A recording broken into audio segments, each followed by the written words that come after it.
First, we can talk about Baker.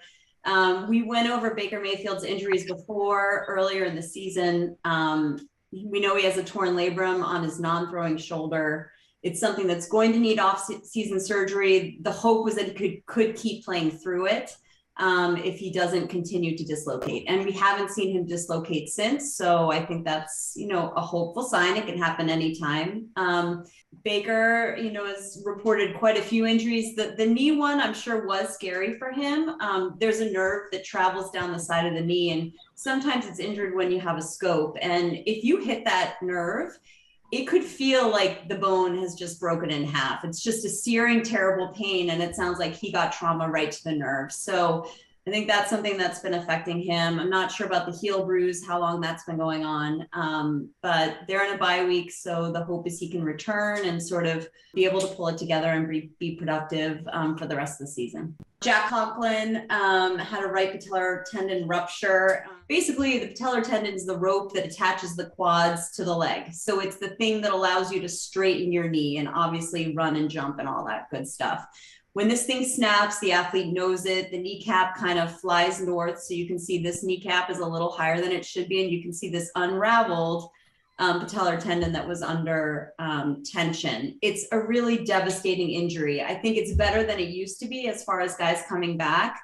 But it probably is one of those ones that ends the most careers. The rate of guys not being able to come back is about 50%. Some do it, some beat the odds and play great. I think bigger guys have a harder time just because there's more force on that tendon. If there is a good recovery, their level of play afterwards can be affected. And again, it's just a really painful, really difficult and frustrating recovery for athletes to go through. And it lasts about 6 to 10 months, but it can really last years for a lot of athletes. And then finally, Dalvin Cook. I threw these images up. If you've heard me talk about Baker Mayfield before, I use the analogy of the shoulder joint is kind of like a golf ball on a golf tee, the golf tee being the socket of the joint.